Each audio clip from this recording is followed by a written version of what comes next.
Hello, this is Sharyn Fitzpatrick. I'm the editor of Presentation Expert, and thank you for joining us today for Ask the Experts. As you were really excited about the audience for today, and there's a lot of great people joining us. So one of the fun things we have is the Presentation Guild. We've got the who's who of the Presentation Guild, who will be our experts for today. We've got Ric Bretschneider, Stephy Lewis, Sandra Johnson, and Steve Rindsberg. So welcome, everyone. One of the things I like to do is to get to know you a little bit. Tell us where you're from, why you're here. If you have a question that you are dying to ask the group, please put it in your Q&A panel and tell us a little bit about yourself. So I'll start. I'm in Los Altos, California, which is in Northern California, and it's a bit chilly today. So I know Ric and I are both in Northern California. One of the things I wanted to do is just quickly give you a little bit of a highlight as to what you have on your screen and what you have on this console. At the bottom of the screen, you'll see multiple widgets, application widgets we call them, and all of the widgets are resizable, and you can feel free to move them around, whatever works for your style for today's event. You can also ask us questions. There's the speaker bios. One of my favorite things is group chat. So you can go in and talk to each other. If you find a question that's answered and you'd like to contribute, please feel free to go ahead and do that. You can also share with us on social media, hashtag PXpert or hashtag Ask the Experts. Green, welcome. I know I recognized one of your questions. You are from Salmon Arm, BC, Canada. Wow. So is it cold or hot up there? Let us know. Why don't we ask our panelists, tell us a little bit about where you're from, and well, Steffi's telling us that the UFOs are making this conference room very, very cold. So she's on the East Coast.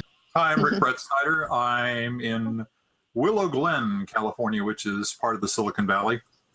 And I'm a member of the board on the Presentation Guild, and I was one of the people who worked on PowerPoint in the early 17 years of working on PowerPoint prior to joining the Guild. That was exactly my career path, was PowerPoint, then to the Presentation Guild. So, great. Steve is telling us he's from Cincinnati, the lower left corner of Ohio, and he waves to Tony Ramos in the upper right-hand corner of Ohio. Well, that's fun. I can fill in a little bit more if you like. Okay, we have Lisa from DC who's going to the summit next week. Great. I remember you, yes. Lisa, from our Marvelous Makeovers. Yes, our Marvelous Makeovers. You were one of the great questions that we had. We have Kate Milligan from Des Moines, Iowa, the FBL Financial Group. Welcome. This is the Ask the Experts webinar with the Presentation Guild. My name is Sharyn Fitzpatrick, and I'm the editor of Presentation Expert and your host for today's webinar. Joining me as moderator is Microsoft PowerPoint MVP, Ric Bretschneider, who, as you heard, is the director at the Presentation Guild. He's a technologist, and he spent 17 years at Microsoft designing and molding PowerPoint. Our other speakers are Stephy Lewis, who is a guild director, and she also has an uncanny ability to get to the heart of your problems, and yes, she loves PowerPoint. Microsoft MVP and Presentation Guild Vice President Sandra Johnson helps presenters PowerPoint responsibly. She's a certified woman-owned business enterprise, and she's been creating presentations for corporations and individuals around the globe since 2001. Steve Rindsberg, who I've already called the tech wizard this morning, is the CEO, COO, and CFO, and the lord of all he surveys at PPT Tools, where he develops popular add-ins for PowerPoint. And that is in addition to his role as a Presentation Guild director and a Microsoft PowerPoint MVP. So let's get going. We have a lot of your questions. They're tough. We've really appreciate everybody who did it in advance. And just a reminder about your widgets. So you've got them at the bottom of your screen. They're all there for you to enjoy and really make this your event as well as our event. So let's start with Sandy, because I'd like to really kind of get this going. So Sandy, one of the first questions we got is, what is the Presentation Guild? Okay, well, thank you everyone for being here, and thank you for asking that question. We started the Guild actually several years ago, but launched it officially just a year ago. So we're celebrating our first anniversary. And we formed the Guild, the Presentation Guild, for those of you who create, design, and support presentations in any way. We're here to strengthen your support networks. When we did some research and advances we asked potential members what they wanted to see in an association like ours. Networking came up loud and clear. So we're here to support your network. We're here to stoke your creative passion. If you've had an opportunity to visit our Inspired by Design webinars that we have once a month, I encourage it. It's a free offering to our members. That Julie Herberg does an awesome job of stoking your creative passion. And finally, it's to cultivate your skills and further your career. That's why we're here. That's a lot.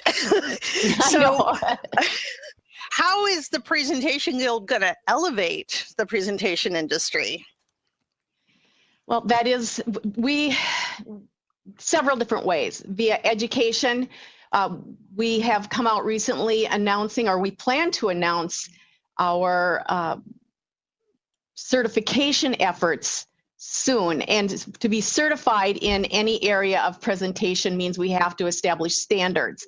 And the Guild has been working on establishing presentation standards, and that will be available to members soon.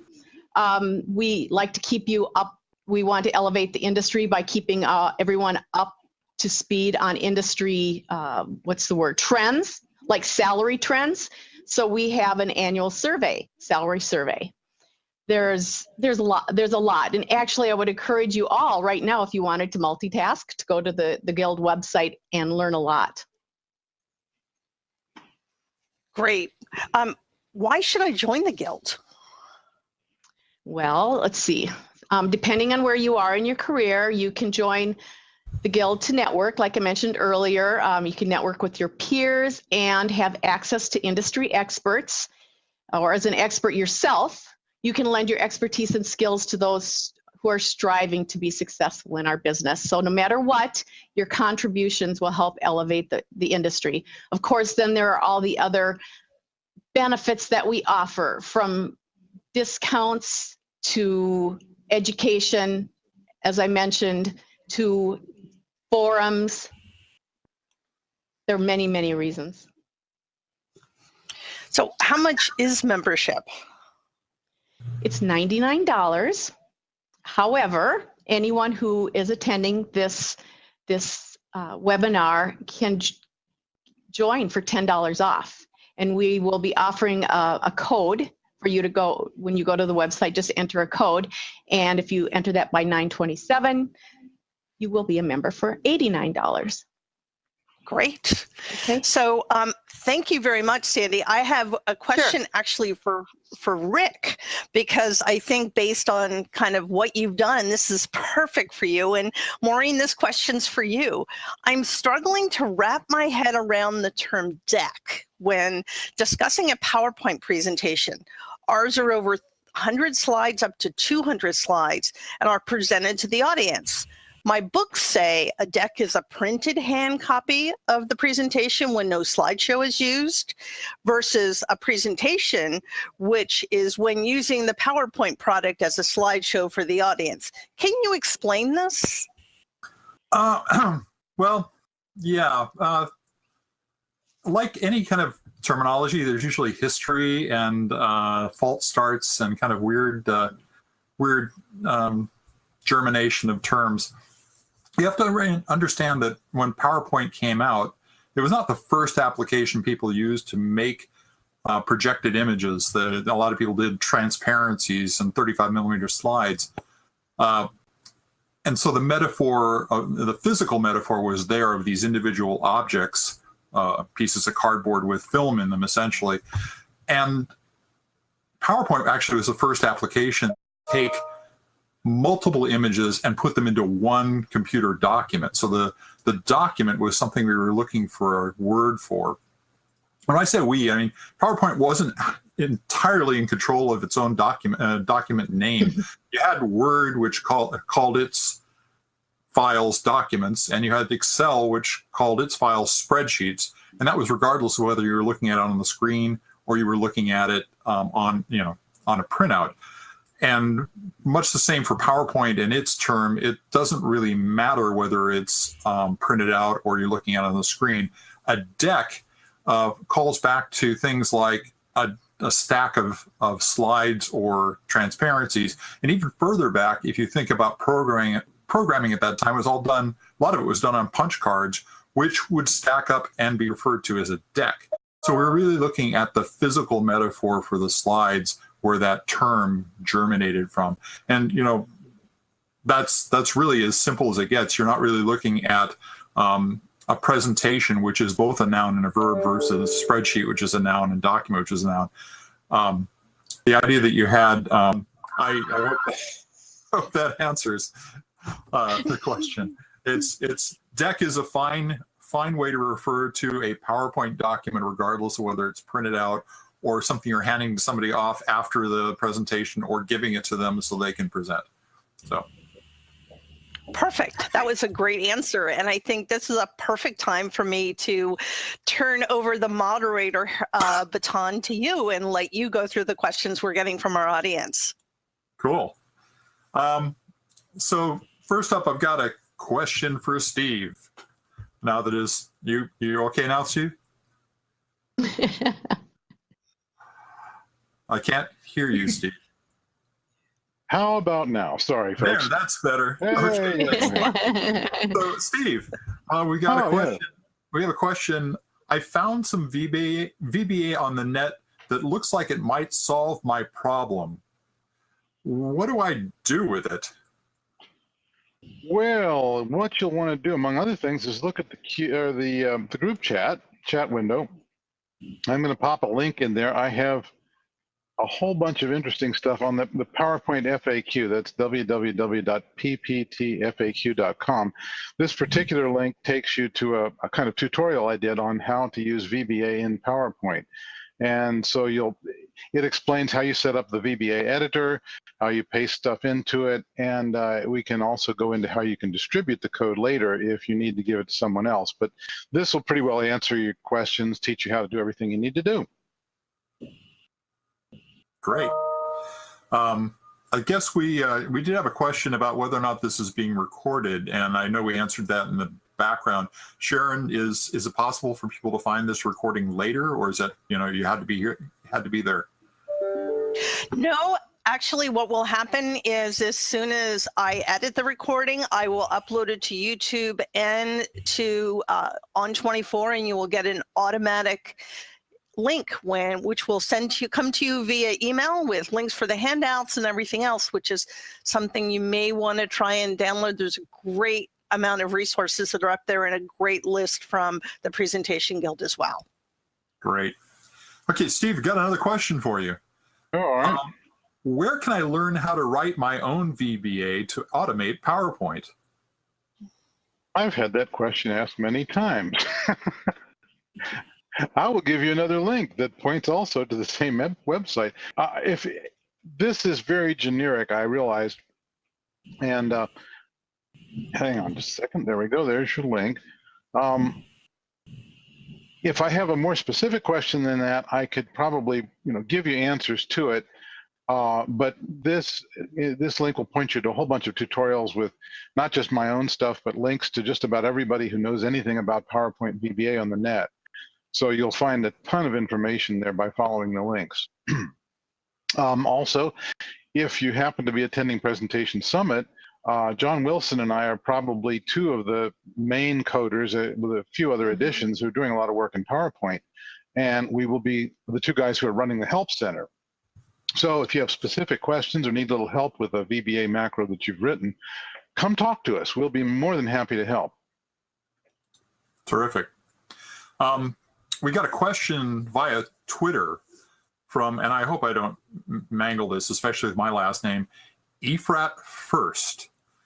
And at PXpert, is it possible to narrate a PowerPoint slideshow and see notes at the same time, like in presenter mode? And Steve, do you have an answer to that? Yes. I actually wrote up a whole bunch of notes on this for various reasons. Obviously, the one way to do it is to print your notes to notes pages actually to print out so that you can read them. Unfortunately, you cannot get PowerPoint narration to work at the same time as you're doing, in presenter view. You can't see your notes at the same time you're doing that, which is kind of unfortunate, but that's the way it goes. There are a couple workarounds. One is if you have a second monitor, you can let the screen show play on the second monitor and advance by clicking on it, then click back to the main window and page down to the next slide where you can see your notes. That's a lot of hand motion, monkey motion back and forth, but it'll get it there. Again, you can also print the notes. You have to be careful then not to make a lot of paper rustling while you're doing your recording. There's actually, if you don't want to just, I can actually show you here. There's a macro on my site that will let you export your notes to a text file, which you can then print if that's an easier way for you to do it. There's another little trick too, and that is that this solves a number of problems. Recording the narration in PowerPoint can be problematic. Sometimes it wants to cut out.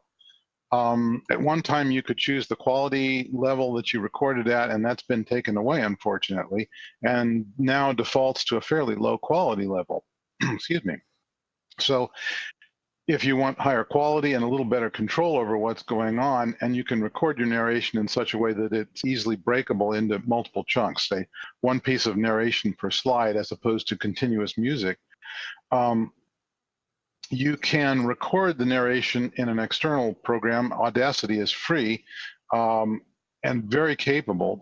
There are others as well, but I happen to know Audacity moderately well. You can record in Audacity, and then there's a way in Audacity to break your narration up in chunks, one per slide, quite easily actually, and then you then import the broken up chunks, one file per chunk, into PowerPoint on each slide as it's appropriate, which again sounds like kind of a lot of monkey motion, but it's quite easy to do it in Audacity, and I've written another little add-in that's free that lets you do that.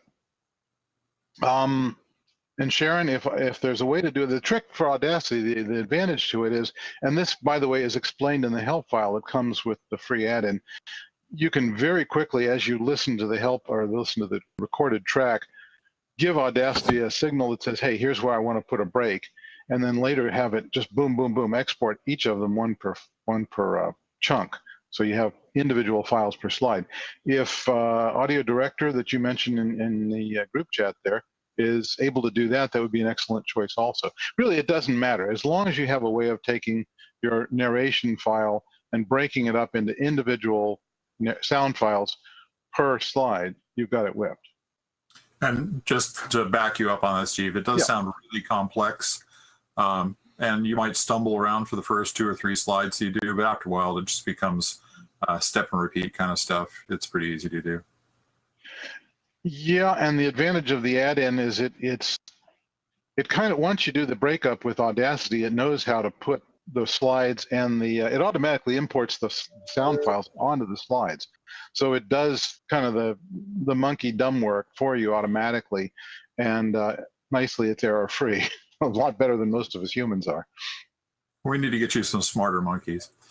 We've got an email question from Kelly Grigsby, presentation production lead at ITR Electronics. And her question is, how do I make charts more effective? Steffi, did you have some ideas here? I have many ideas, Rick. To make charts really effective, I think the key is really knowing what the story is that the chart is portraying, and targeting it, really highlighting the data point or series or what have you that is the key takeaway. So if you have a line chart and it has 5 different lines, get your data in, but then you want to make it really clean. You know, take away anything unnecessary. Grid lines, you don't need them.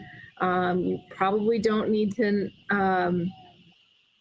have a legend. You can actually label, if they're far enough apart, you can label the series lines at the end of the line instead of having a legend, so then people can really get it right away and see what's what without having to go back and forth. So that's great for line charts. You know, just eliminate any special effects, you know, remove shadows, don't use anything too fancy.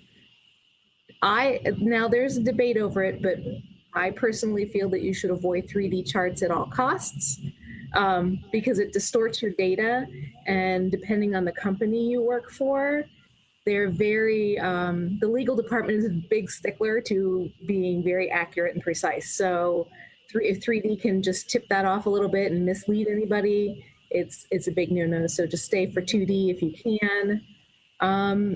You know, and basically I think the overall rule is less is more. Get some good white space around your chart. It's going to make it clean and clear and easy to read.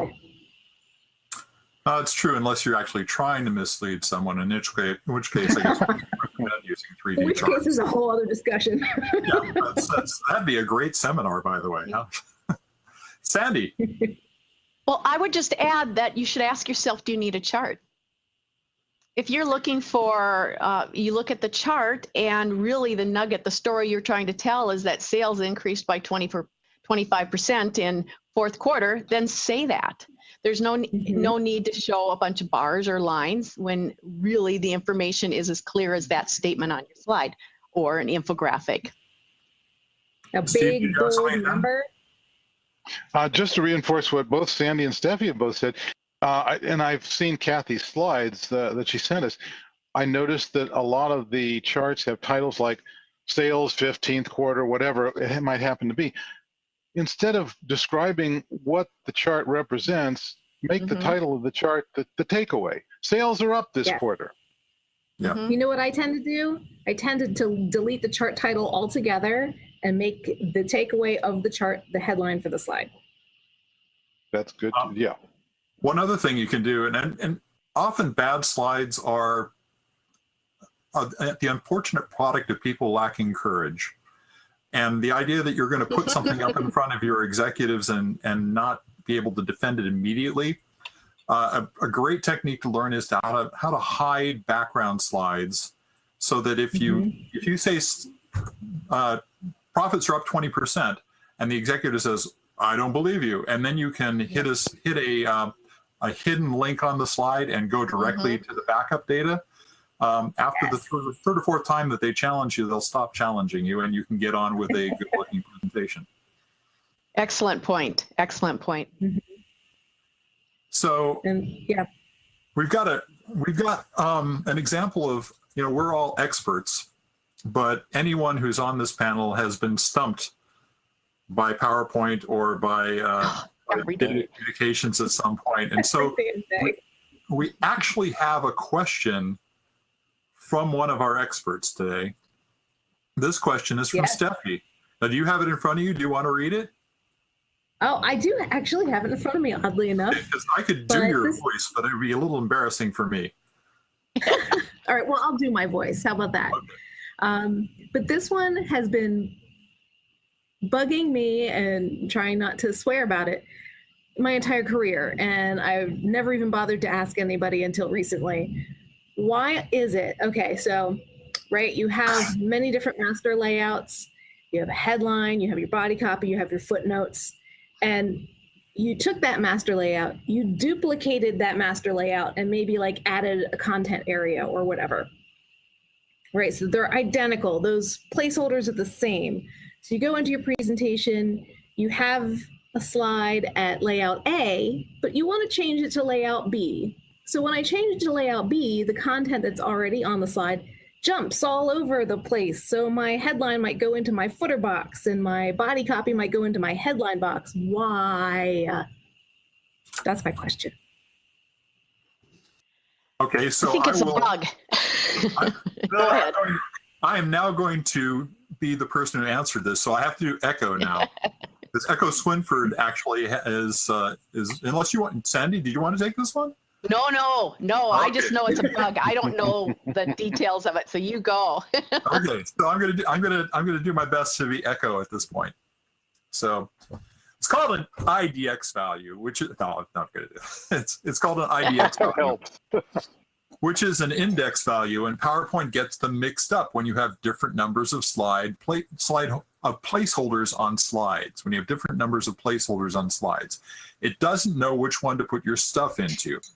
Unfortunately, there's no fix for it. There's not really a way around it. Microsoft doesn't consider it a bug. Apparently, the way it tracks placeholders under the hood is very, very complicated and convoluted. My suggestion is that you try to reset the slide layout before you change the layout. Sometimes that helps, believe it or not. Yeah, and yeah, okay. I've run into this with clients too, so. Oh yeah. It is an issue. It's a feature, not a bug. It's not a, it's a limitation. It's a limitation. There you go. Good word. So we've got email from Chip Savage, S-A-V-I-D-G-E, Savage, Vice President of Marketing at Clearinghouse. Is there a way to create a default table format with my specifications for color, line weight, and line type as part of a template the company can use? Sandy. No. By default, in PowerPoint, any customizations that you make to your table cannot be saved as a default. However, Steve, I might turn this over to you now. There are ways to write code that will allow you to do that, right? Yeah, you can. Well, the average person's not going to want to tackle this as their first VBA project. I can promise you that. Yeah, tables are tough. And in fact, one way I've addressed it is not writing code to actually create the tables, but in effect creating a slide library of slides that contain tables that are formatted the way I want them to be. And so you can, and anybody could do this. They can create the slides and put them someplace that's convenient, then just do, you know, either copy paste the slide into their existing presentation or insert to get a slide with the proper table, and then format the data in the table to match what you want. Same thing is true of charts. So for a lot of people, that would be the easiest way forward. Cool. Something's been going on in the background. I just now saw some notes from Sharyn. There's a question from Alessandra Simanti in Italy. And the question is, can you install and use different versions of PowerPoint for Windows on the same Windows PC? For example, 2013 and 365. How can this be done? So, I don't want to take this one. I want somebody else to take this one. Steve will take this one. Yes and no. That was what the thumbs up and the thumbs down meant. If you have a click to run version, in other words, you've gone to the website, you've told the Microsoft site, give me my copy of 2016, and it streams down and installs itself on your PC. You can do that alongside of something that you've installed, in effect, from a DVD, from an MSI file, an exe file, something that you've actually, in effect, got something physical to install from. You can't install two click to run versions at the same time, and basically if it's 2016, all you get now is click to run. But we have, in fact, at Presentation Summit for a couple years, we would put a copy of 2016 on after having installed 2013 or 2010, as long as they're, again, MSI versions of 2013, 2010. If you happen to have gotten a click to run version of either of those first, you can only have one click to run version. And the other trick to this is you cannot mix multiple bitnesses. So if you have 32-bit Office in one version, you want to stick to the 32-bit version of Office in the other. And Microsoft will tell you that you can mix the click-to-run versions with the other version. I've never run into a reason why not, but I don't think they'll support it if you call them up and say you're having bizarre problems. So if you have a machine that's just got to work all the time, every time, I wouldn't mix versions. If you're doing this so that you can test software or test your presentation on multiple versions, go for it. So I was going to add, I'm sorry, I was looking at something for a second. So if you mentioned this, I'm sorry. But we often use virtual machines installed on our computers to create a separate environment for each of the apps. And that way is totally, it's as foolproof as it gets. So you would just run another instance of Windows on your PC to run an older version of PowerPoint if you needed to. The other caveat that I continue to run a very old application I'm not going to mention because people will laugh at me, that was part of the Office suite. And anytime I have to uninstall it and reinstall it, that's when I run into problems, because it's just one app out of the prior suite.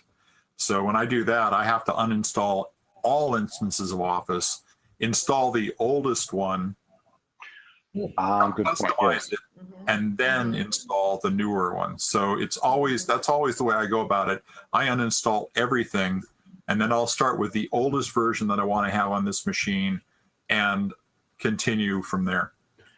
That's always the case if you're installing multiple versions, non-click-to-run versions. Absolutely, you do have to install the oldest, and you want to get everything updated, because if you go back and update, that can cause problems for the later versions. Tell me though, have you had this problem when you're installing the older version and then a click-to-run version? Because the click-to-run versions are, at least in theory, virtualized, sort of like having a virtual machine. Yeah, actually the problem I get into is it will tell me that I have to totally uninstall the previous version of PowerPoint or something, and it's not installed in the prior version, but there's stuff in that version because that it's detecting. So Microsoft setup people were often acted smarter than they actually were. All right, so we've got another question, and this is from Lisa Schwanger, S-C-H-W-A-N-G-E-R, Schwanger from GovTrack. I address both creating and a presentation and presentation skills. I talk about storytelling, but during discussions, it becomes clear to me that they don't see the two as going together. I tell them to tell a story about their chart when they're explaining it. I need to find a way to get that across. Further discussion makes it clear they just don't get it. Fortunately, our director is very good at this and does it naturally, so I do point that out. Nonetheless, I could use more discussion on this topic.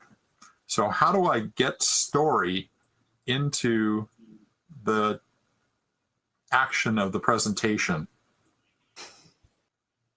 Sandy? I can start with a simple, and I don't think story always means I was born in, exactly. A story can be by slide, a story can be flow. How does your presentation flow from one to the next? From a slide perspective, you can tell a better story if, as Rick mentioned earlier, I believe it was Rick, that when you have a chart, make that headline insightful. That headline is telling a story rather than labeling the chart. That's one way to do it. The other is to think about a story in the sense of your presentation flow. And, we've all heard this, people starting their presentations with, my company we have 200 employees. We've been around since 1965, and here's an aerial shot. It's an aerial shot of our factory. That's a me kind of approach. A story would, exactly. A story would be more about telling how you understand your audience's problem by relating to the industry, demonstrating that you understand. So that's one example of story. Steffi, do you have any thoughts on that? Yeah, I do. Actually, I was just recently helping out on a proposal deck here, and the entire what I ended up was a presentation. We were trying to get more money to support and grow part of the business because we were getting clients in and we couldn't support them technologically. So my proposal team came to me with this little chart, and it had one line on it with a little data about I don't know, numbers growing, whatever, it didn't matter at that point. But what you do is you kind of take whatever you're given, and instead of saying what's the story behind it, because a lot of people do, they look at you like you grew a second head. I'm not a storyteller, but you kind of are. So you say, what's the story, or what is the main takeaway of this particular data you're showing me right here? Mm-hmm. And then you say, okay, what is the overall takeaway of this whole presentation? Now tie the two together. How does this help your entire presentation takeaway?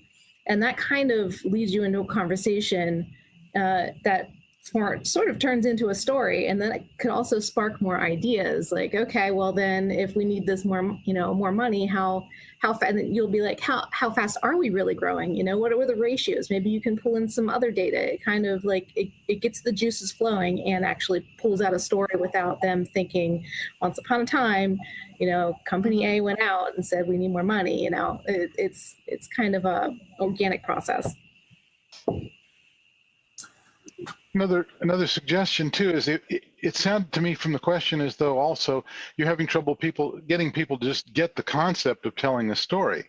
And what you might do there is show them the average PowerPoint slide with a chart and way too much data, mm-hmm. and no real conclusion, nothing really, the takeaway doesn't jump out at you. And don't really point out that it's a bad slide. Just give them the story that's on the slide, and then take the same data, present the slide as a story, and then, okay, did you get it? I just showed you two different ways of showing you the same stuff. One was as a story, one was just average PowerPoint slide, and now that you're awake again, let's talk about how you can turn your stuff into stories using some of the techniques that Sandy and Steffi have suggested. So we got a question. Go ahead. Go ahead. I was just going to add, it's similar. The title of your presentation is going to kick off your story. So this is not the capabilities presentation for company ABC. This is, we are going to bring company ABC into the 21st century, or we are going to grow your sales by 25%. That title is going to launch your story. That's very, very key. Okay, now I'm done. We have a question that I think is a good one for each of us to comment on. I'll start because it's kind of an open-ended. This is from Carrie B. from Johnberg Wilk. How long should you invest, parenthetically, or would you estimate it would take in creating a PPT presentation for a 1-hour seminar? And a seminar, I think it's a seminar. I think we'll just say a presentation. A seminar is often different than just a presentation. But I do a thing when I talk to people about this. I have a calculation, and the calculation is how many people are going to be in the room, and how long you're going to be talking to those people. And what's the average salary of that person per hour? And you add all that up together, and that's the amount of time you are costing the company to do this. So put the equivalent amount of effort to that cash value, because while they're in the room, providing they're not all on their laptops ignoring you in the first place, that is what you are costing the company to deliver your message. And so that should give you some idea as to what the value of the presentation is and how much time you, given your salary, should be spending making sure it's a good message. Good. So, Sandy? I have two approaches to that. One, don't. The first is a don't. Don't create your presentation on your 3-hour flight to your presentation. The other approach is, that makes that's common sense. The other is, that's a difficult answer. That's a difficult question to answer. Rick, I like your approach a lot. That said, several of my executives that I work with, we work at least 6 months on their keynotes. And that's with weekly meetings and then behind the scenes design and copywriting. So I just think there is a wide range to that answer. I completely agree. My instant answer is how high stakes is the presentation, and that should inform your decision. And that's, a money win or a career change or a teaching thing. It's how high stakes is it? Steve, you have any? Well, yeah, actually, I've done a couple seminars at Presentation Summit, and those took, I would guess, I'm very familiar with the mechanics of PowerPoint, so that's really a non-issue. It's getting the data together, organizing it, throwing out a lot of it, because you really can't convey nearly the amount of data or information to people in the available time as you think perhaps you'd like to. And so I would say I probably spent a good 3 to 4 hours per hour of seminar. And this is, this doesn't have to be dramatic. It was a seminar about VBA. So there's lots of code examples of stuff that I'd already written. So that's a lot of time per hour, I think. And yet, who was it? Mark Twain said something. Well, it's always funnier if Mark Twain said it. So I'll say he said it about, you want me to talk for an hour? That'll cost you this much. You want me to talk for 10 minutes? It'll be 3-4 times that, because it takes so much longer to pare things down. And of course, Rick is the master at this because he's the god of Pachacucha. You want to explain? I did one for him. I've never seen Polynesian island. Well, you're gonna tell them about that in just a second, but I will say I did one. Pachacucha had his first version of this when he did it at Presentation Summit. I've never put so much time into 20 minutes? No, 6 minutes of presentation. I've never put that much time into anything I've done in my life for 6 minutes. So the less time you have, the harder you have to work at it. Yeah, this is what Steve's alluding to is a presentation format called Pachacucha, and it's pronounced a number of different ways, and nobody judges. But Pikachu. The Pikachu, Machu Picchu. The basis of it is that the presenter stands in front of the audience with 20 pre-prepared slides.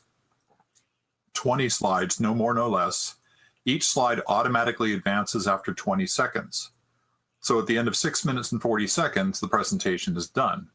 And what this means is the presenter really has to have practiced to know that they can get their message across. They have to have spent a lot of time breaking their message down into nicely editable hunks that they can deliver. And it does take a while to do a good one. The quote I like from Mark Twain was, I would have written less, but I didn't have enough time. Thank you. That is the correct quote. Yes. So, and that's basically it. It's really hard to get your slides down to just a couple of words per slide when you have so much information you collected backing it. So those words have to be exactly the right words, and the image has to be exactly the right image. And this is important to back up what you are saying in front of the slide, and that is where your message is coming, not from the context of what they read off the slide, but what they hear from you that is reinforced by the slide. So, and speaking of reinforcing, I really would like to reinforce that. Please put questions into the Q&A, because we're kind of at the bottom of the barrel right now. We've dealt with everyone's questions that have been sent so far. I'm vamping now. So let me look back and see. Did I miss anything? Did anybody see anything? Rick, there was a question that I gave Steve about VBA that might do really, really well for the whole group. It's, can you give me examples or reasons why and how I would need to use VBA in PowerPoint? I do use it in Word. If you're already using it in Word, it's basic. Well, you would use it for a lot of the same generic reasons, that being that you've got some process that you have to do routinely, and it's long and it's boring and it's mistake prone. So you write code to do it for you. There are a lot of things in PowerPoint, and I'm sure in Word and Excel, that are not, they're not really exposed to the user. So there's a lot of things you can do in code that you can't exactly get to. Well, a good weird example, you can probably still, if you want to, do that awful animation where every letter comes on to the accompaniment of typewriter sounds. I would support anybody's attempt to throttle you if you do it, but you can get to stuff like that, the old features that are still in there for compatibility reasons, and once in a while there are legitimate reasons for needing that stuff. At the same time, you have to stop and think, do I really want to try and automate this? Because well, a good example again, suppose you want to put your logo on every slide, and for whatever reasons you don't want to put it on a master. Well, you could automate that easily enough if you know a little bit of VBA, but at the same time, you could Control-C on the first logo and then hit page down, Control-V, page down, Control-V, boop, boop, boop, boop, boop.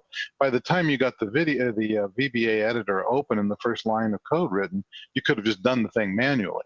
So unless it's something that you're going to do repeatedly, there's really generally no point writing code to do it. And to back Steve up, that's, talking about utility to do one-off tasks is one thing, but you can use VBA to extend PowerPoint's functionality and put new features into the ribbon that you might want to use over and over again. I had a client who had a bunch of needs that I actually farmed out to my son, who learned in a matter of a couple of weeks with some help from Steve how to do VBA. And we did like 5 different add-ins for this group. Some were very specific as far as their style was concerned, but there were some that were general. And like he just finished the first version of a tool that for presentation designers will anonymize the data in a presentation. So if you ever wanted to show somebody a presentation you did, but you can't show it to them because it's got professional data in it, private data, you run this thing and it changes all the words into lorem ipsum text, but all your layout and the goodness of what you put together for them is still there to view. So kind of a specialized tool, nothing PowerPoint the team would ever put into it, but that's now an available tool on my toolbar. So adding functionality to PowerPoint is a good use of VBA. And thank you. We've got a couple of questions now in queue. The first one is from Christine De Laurentiis. And the question is there a way to leverage Morph to show change in where items are in the table other than just text color changing? Or is the best option to build a table out of individual text so Morph can be applied and illustrate how they are moving within the table? And she realizes this is a very complicated question to ask, but has anybody worked with Morph and tables? Steffi. I haven't tried to apply it to a table in itself yet. However, I think you still have to at this point, just like you have to do with charts. You have to have separate pieces. So it will be a fake table, a fable. I think she's on to the answer there in the question. Mm-hmm. So you copy the table to the clipboard, you paste it back as an enhanced meta file, and then delete the original table. Now you've got a graphic that you can ungroup. You may have to ungroup it several times, but it'll get you to component pieces. But as she says, no longer a table. Just looks a lot like a table. Mm-hmm. Another question from Alessandra Simati. Sorry, it's getting a little cut off my UI. She's Italiano. You have to wave your hands and say "Cimati." I hope you know her. What skills will Presentation Guild PG certification focus on? Hey, Sandy, how about that? What skills will they focus on? First of all, hello, Alessandra. We communicate on Twitter frequently. It's so good to see you here. Thank you for being here. So I know I won't be able to do this justice because a lot of work is going into certifications. We will certify in starting with various software programs, starting with PowerPoint, expanding that to the different software programs, Prezi, Haiku Deck, eventually.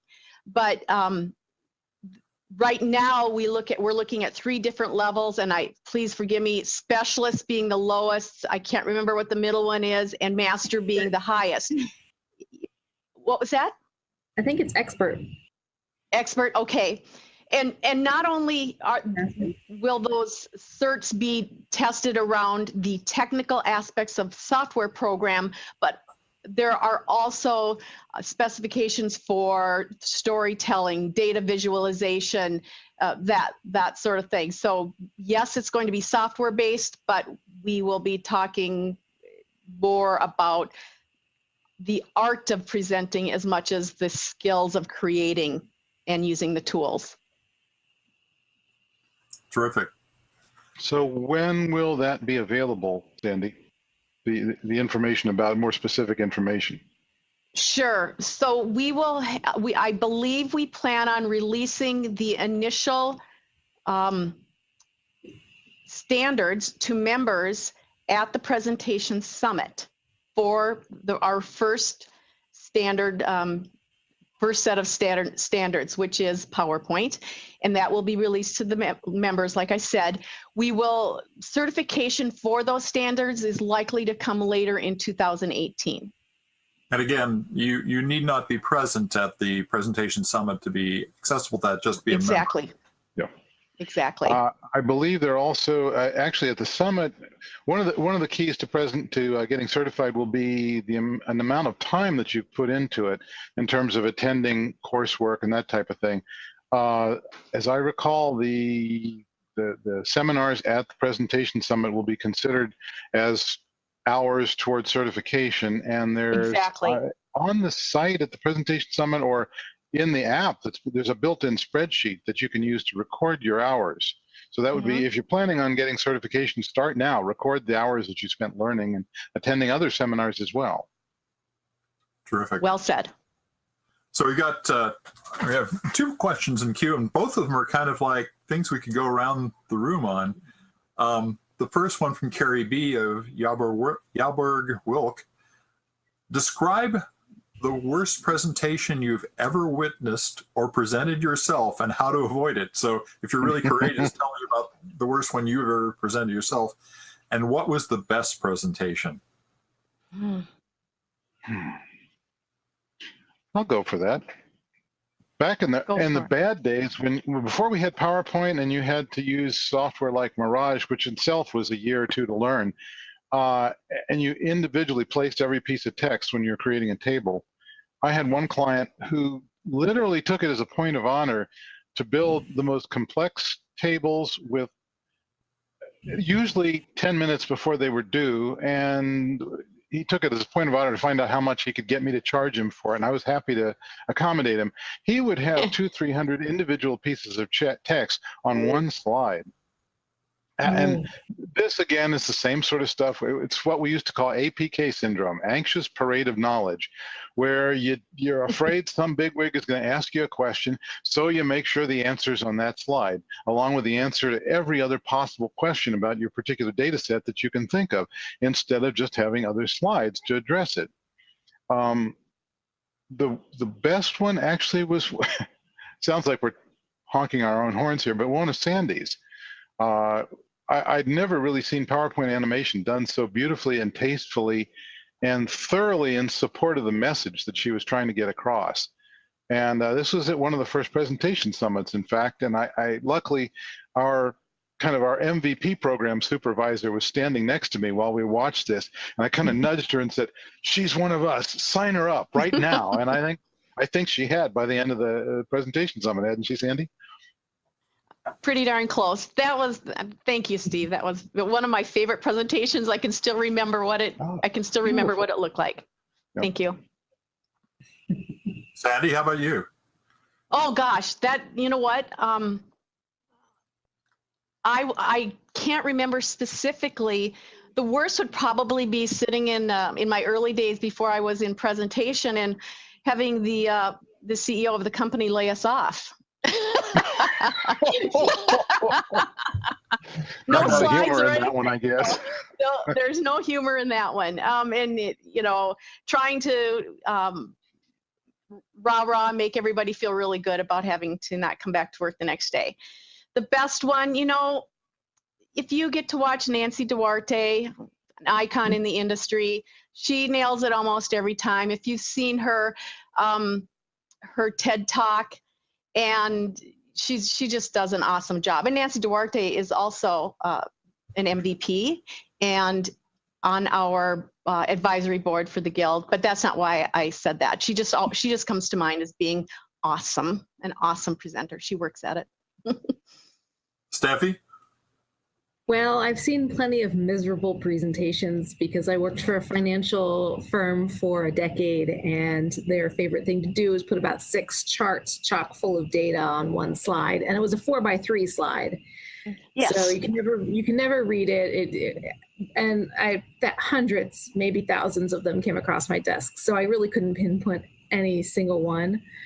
But some of the best presentations I've seen, or examples of what PowerPoint can do, I've seen come out of a company called InScale, friends over in Germany, and they push the boundaries so hard with everything that PowerPoint can do. It looks like a full-featured movie. They're unbelievable. If you have a chance, go to their YouTube channel and watch them. They're amazing.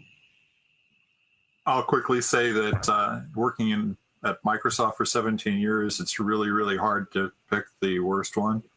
It falls somewhere between the people who did not realize how to introduce an acronym and somebody who thought that the prowess in PowerPoint was in using every single feature they could jam in, regardless of necessity.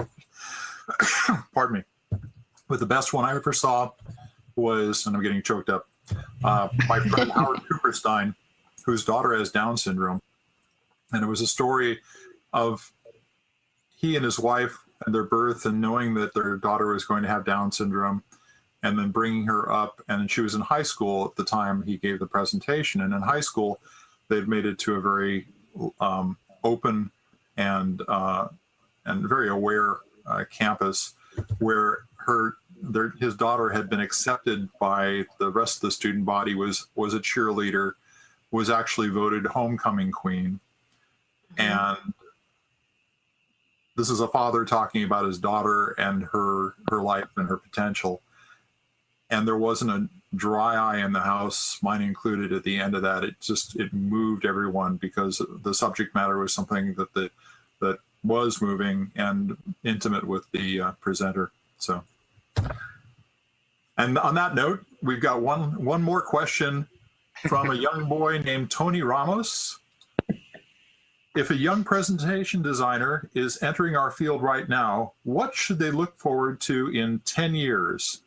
Are there any surprises or changes coming to presentations in general that might catch most people totally off guard? Being the old guard, we're the most likely to be caught off guard, I would say. Yes, Hey, exactly. You shut your mouth. 3D? I think 3D, augmented reality is going to be really, really big. Get on board with that now. Yeah, I think that's a really huge one. AR and VR, VR presentations. I think that's going to be something to see. I'm curious. This webinar would have a presentation. We'd be in the environment. Yeah, it's going to be neat. Go ahead, Steve. I'm sorry. I'm curious to see if anybody, I've seen a lot of instances of things where people can drop information into a presentation using, Twitter feeds and things like that. But I haven't really seen any good use of that I considered a good use, but I'm convinced that there will be. And I think that's something that's worth keeping an eye out for as well. Audience feedback on the hoof, so to speak. Or on the thumb. Absolutely. Along that line, my thought is, I'm a big VR fan. I'm not sure that I'm putting my future eggs in VR as we see it now. I think HoloLens from Microsoft is a very intriguing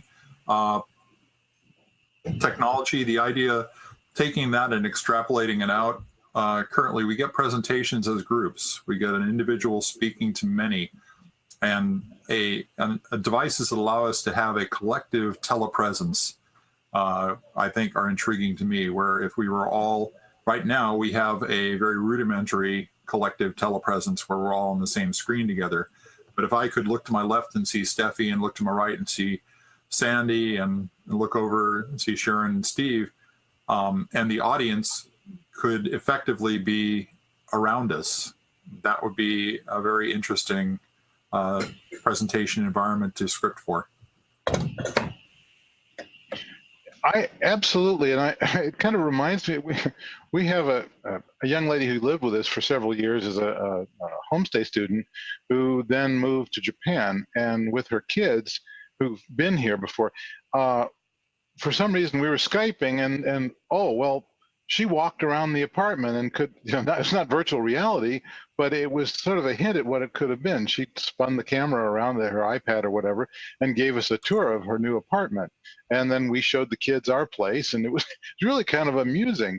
And it's kind of neat to be able to walk around and show people stuff like that. And, imagine a tour of a presentation, let's say, that for a realtor, a new office development, new office park, that type of thing. You could do very impactful tours of things. Well, Steffi's moving us around right now. Sharyn, how are we doing on time? Oh, just a sec. I had myself on mute, so we're doing great. I think we're really at the top of the hour, so I think it's a great place for us to say thank you. This has been really terrific. And again, I can't thank you all. I think the questions have been great. The recording will be out in the next day or so, and we'll be glad to share it. And hopefully we will see some of you at the summit. And there's some other things in the group chat. One is a great video from Miguel. And don't forget, you can take the salary survey and make sure that your data is part of the Presentation Guild salary survey. And there's a code off for 10% off the membership. So this has been terrific. This is Sharyn Fitzpatrick, and this is the end for Ask the Experts.